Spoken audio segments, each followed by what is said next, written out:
Hey Flatline Nation, this is Andrew with Flatline Knives bringing you part 2 of the Canister Damascus build. In the first video we built the canister out of a mild steel tube, filled it with 1084 powder and 52-100 ball bearings, and we squished it together into a pretty homogeneous billet, but we're going to see if we can consolidate it further and turn it into a knife.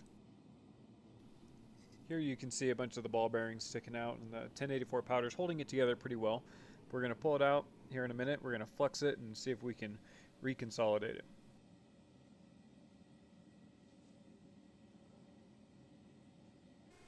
Once it's back up to welding temperature, it's back into the press using the squaring dies for the first reconsolidation weld.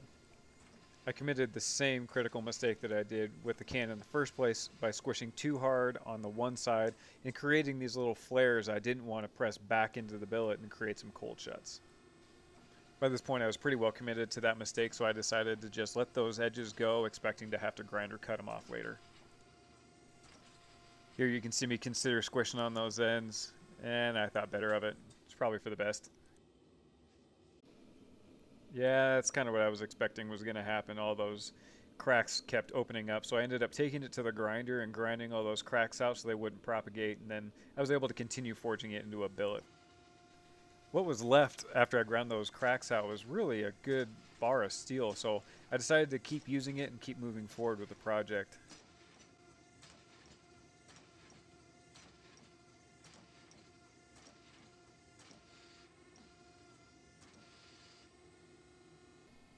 Once I get the billet closer to a usable thickness, I throw a kiss block in there to make sure I don't overpress it and get it down to a nice consistent thickness.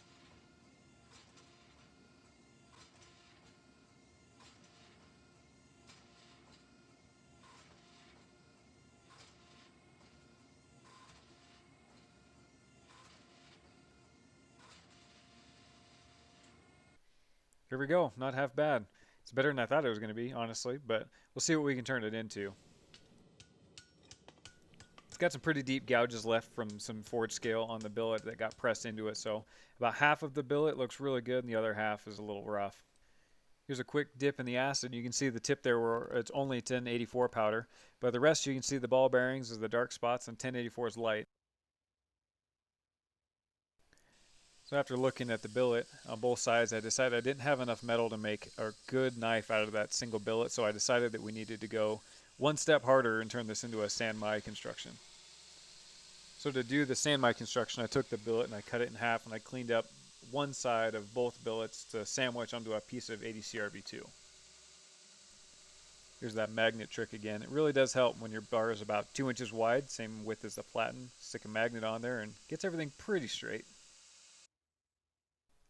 Once I got everything cleaned up, it was time for a quick dip in the acid and check the pattern, see if we can still see the ball bearings, and sure enough, it's looking pretty cool. You can actually see the ball bearings throughout, and they're these dark orbs surrounded by the lighter 1084 powder. So here we go. Here are the two slabs of metal. We're going to sandwich an 80 CRV2 core between. They're both about 3/16 thick, and it should reveal a really cool pattern when we're done. So here's the final lineup for our canister SAN-MAI Damascus build. In the next video, we're going to forge weld these all together and draw it out and see if we can turn it into a cool knife. Thank you so much for following along with part 2 of this canister Damascus build, and it was fun overcoming the variety of challenges this presented, and I look forward to seeing you on the next video. Be sure and like and subscribe and leave a comment of what you'd like to see me make next.